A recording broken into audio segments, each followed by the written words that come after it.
What do you do when you need to have a tough conversation with someone on your team? Maybe it's about poor performance, missed deadlines, or perhaps it's a behavior that's disrupting the entire team. These conversations are never easy, but they're absolutely necessary if you're a manager. And the way you start these conversations can make all the difference between a positive outcome and a defensive, unproductive one. Today, I'm going to show you how to start difficult conversations with your direct reports in a way that sets the right tone, promotes understanding, and leads to real improvement.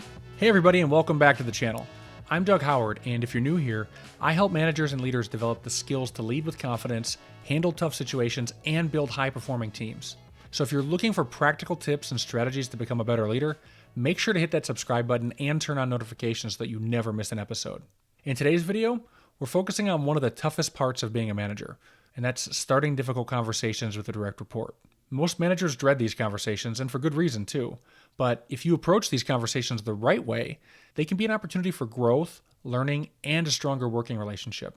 I'm going to walk you through a step-by-step framework that's going to help you start these conversations with clarity, confidence, and compassion. Let's start by talking about where most managers go wrong when handling difficult conversations. Most managers make the mistake of either sugarcoating the issue or being overly direct without considering the impact they're having on the other person. They often make the mistake of trying to soften the blow with a compliment sandwich. And that's where you're giving praise, then criticism, followed by more praise.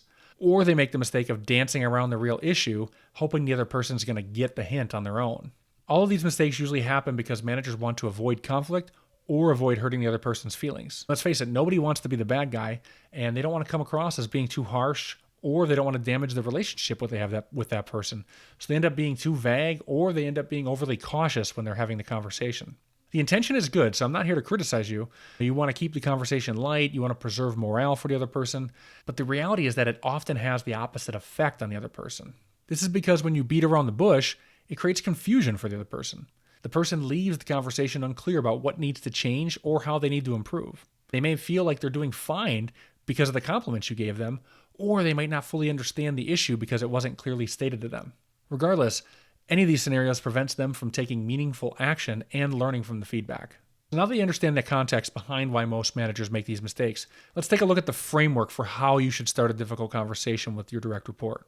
The first step is to set the right tone for the conversation. This means you need to be upfront and let them know that this isn't going to be an easy conversation. Transparency is key here. You might want to start the conversation with something like this. Hey Jim, I have a difficult topic we need to discuss, and I want to be upfront. It's going to be a little uncomfortable. Saying something like this signals that you're not going to sugarcoat the situation, and it prepares them emotionally for what's coming their way. Here's why this works. Setting the tone early shows that you respect them enough to be direct and honest, and it eliminates the guesswork and establishes a clear, transparent environment from the beginning. You're not leaving them wondering where this conversation is going. Instead, it's clear and straightforward. They know where it's going. One of the biggest mistakes is trying to cushion the blow with compliments before and after the criticism. Like I said before, the compliment sandwich. This often dilutes the message and creates confusion. So instead of giving a compliment sandwich, get to the point quickly and avoid any unnecessary fluff. For example, instead of starting with praise, say something like, hey Jim, I want to have this conversation because I know you value transparency and I want to give that to you. Now, just to make sure I'm clear here, I'm not saying to disregard their strengths or their positive characteristics. It's important to acknowledge their strengths, but make sure you don't bury the feedback between compliments. Being straightforward helps the other person understand the seriousness of the issue without feeling misled. It also respects their ability to handle the truth, and it encourages a more mature and professional conversation from both of you. Next, explain why you're having the conversation in a way that affirms their strengths. You may say something like, hey Jim, I know you take pride in your work, and that's why I want to discuss some areas for improvement. I believe in your potential, and I want to support you in getting there. Doing something like this frames the conversation positively and makes it clear that your intention is to help them grow. This technique is inspired by trial lawyer Jefferson Fisher, and it's known as giving a dog a good name. The concept behind giving a dog a good name is if you give your dog a good name, the dog is going to be a good dog. But if you give your dog a bad name, it most likely is going to become a bad dog.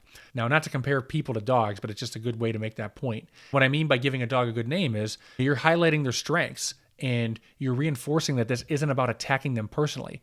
Instead, you're giving them a positive reputation to live up to, and you're showing them that this conversation is about helping them reach their full potential, which is going to make the feedback feel more like guidance and less like criticism. Moving on to step 4, when you get to the heart of the issue, make sure to focus on specific behaviors, not the person's character. For example, instead of saying you need to improve your presentations, because that's personal, instead say, here are some opportunities to improve this presentation. You see the difference there? The goal is to make it clear that you're addressing the behavior and that you're not criticizing them as a person. Here's why this is super important.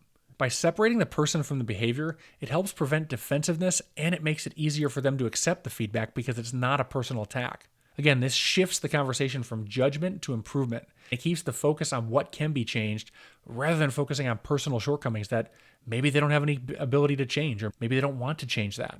Finally, we want to invite them to collaborate on a solution. That means making this a two-way conversation.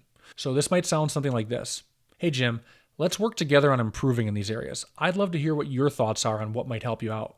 Doing this not only empowers them to take ownership of the solution, but it also shows that you're invested in their success. By you inviting them into the problem-solving process, you're demonstrating that this isn't a one-sided critique. Instead, it's a two-way partnership aimed at helping them grow and succeed. When you're going through this framework, remember, set the tone early, avoid the compliment sandwich, focus on their strengths, separate the person from the behavior, and last but not least, invite collaboration. These steps will help you have more productive, honest, and effective conversations that lead to real change and growth. But starting the conversation is just the beginning. To make sure your feedback is truly effective and that it's driving action in the other person, you'll need to know how to deliver that feedback properly. That's why I invite you to check out my next episode called How to Give Constructive Feedback Without the Stress.